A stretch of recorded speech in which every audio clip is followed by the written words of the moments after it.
Friends, ఎంతో రుచికరమైన ఎల్లిగడ్డతో egg recipe ready అయిపోయింది. ఇది జ్వరం వచ్చినప్పుడు, జలుబు వచ్చినప్పుడు ఎమర్జెన్సీగా ఇది వాడచ్చు. జలుబు, దగ్గు, జ్వరం వెళ్ళినప్పుడు ఆహారం ఏమి తీసుకోకపోతే ఇది తీసుకుంటే చాలా మస్తుగా ఉంటుందండి. దీన్ని జ్ఞాపకం చేసుకోండి. నచ్చితే లైక్ చేయండి, షేర్ చేయండి, సబ్స్క్రైబ్ చేయండి.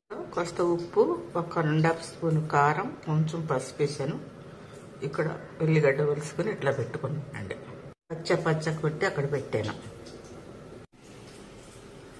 పాన్ తీసుకుని కాస్త నూనె పోసుకుంటున్నా. 2-3 స్పూన్ల వరకు, 2 స్పూన్ల వరకు. కాస్త గుడ్లు తీసుకున్నాను. సో నూనె కాగింది, ఇందులో వేసేస్తున్నా. ఆమ్లెట్ లాగా ఎట్లా వస్తుందో సో దీన్ని ఇట్లా కలిపేసుకున్నాం పచ్చగా. దీన్ని కలుపుతున్నాను చూడండి. అల్లం పేస్ట్ కాస్త గరం మసాలా పొడి, ఎల్లిగడ్డ కారంతో ఎగ్ ఫ్రై.